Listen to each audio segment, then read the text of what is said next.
Okey, yang pertama adalah Imam Abu Hanifah.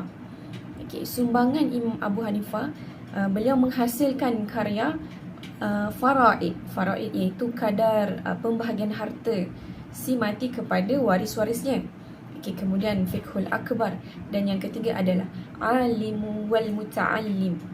Okey.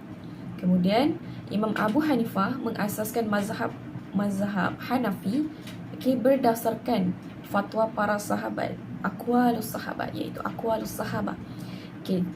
Fatwa sahabat, okey, fatwa sahabat yang hidup pada zaman Nabi, pada zaman Rasulullah sallallahu alaihi wasallam dijadikan asas bagi mengeluarkan sesuatu hukum.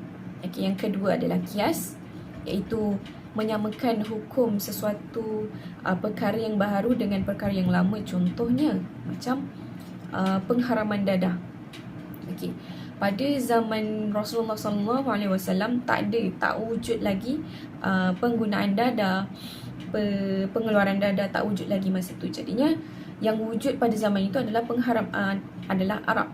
Jadi dalam Al-Quran dan Sunnah pun ada sebutkan pengharaman, menetapkan hukum haram minum arak.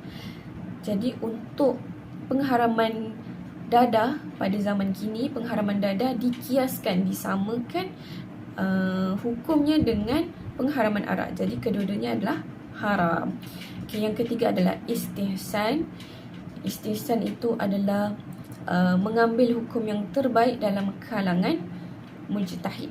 Okay. Dia hukum yang terbaik. Okay. Dekat sini munculnya contoh, ada dua hukum, dia memberi kebaikan, dua-dua memberikan manfaat. Okey. Tapi untuk istihsan ini dia akan ambil hukum yang paling terbaik. Jadi dia akan memilih hukum yang paling terbaik untuk dijadikan hukum. Okey, yang keempat adalah ijma'. Ijma' berasal daripada kalimah jamaah, iaitu berkumpul. Jadinya berkumpulnya para ulama, para mujtahid untuk membincangkan sesuatu permasalahan yang timbul dan mereka bersepakat untuk menetapkan hukum tersebut. Okey, dan yang kelima adalah uruf wal adah. Uruf wal adah merujuk kepada adat masyarakat yang menyebabkan perubahan fiqh.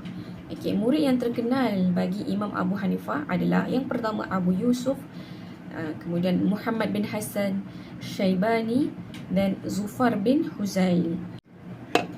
Untuk mazhab Hanafi, okey, dia tersebar di seluruh Asia Tengah.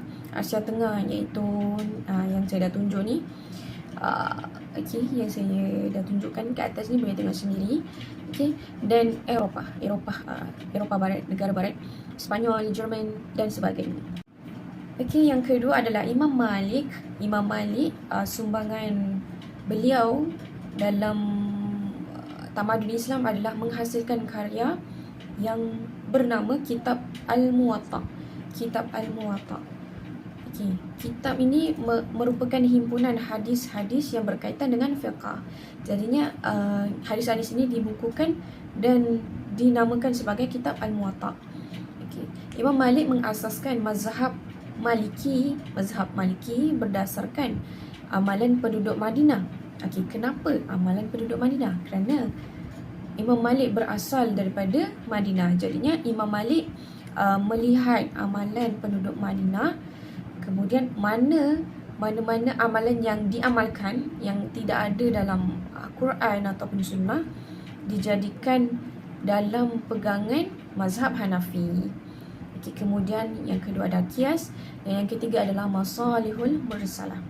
Okey, murid yang terkenal bagi Imam Malik adalah adalah Imam Syafi'i, Abdullah bin Abdul Hakam, dan yang ketiga adalah Abdul Rahman bin Qasim. Okay. Jadinya Imam Malik ini memperkenalkan mazhab Maliki dan sekarang tersebar ke Mesir, Andalus iaitu Spanyol, Tunisia dan Afrika. Okey, saya tambah. Okey, Imam Abu Hanifah gelarannya adalah Abu Hanifah. Okey, dinamakan sebagai Abu Hanifah kerana dia sangat sangat cintakan ilmu dan akan membawa pennya ke mana-mana sahaja untuk mencatat, untuk kita sepatutnya mencontohilah sikap dan kepribadian Imam Abu Hanifah ini. Okay.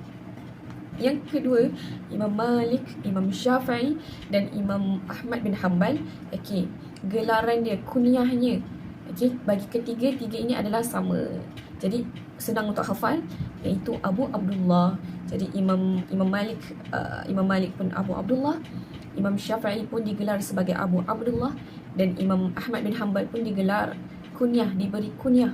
Kunyah itu adalah gelaran, diberikan gelaran Abu Abdullah. Okay. So senanglah untuk hafal. Diperiksa masuk, boleh hafal.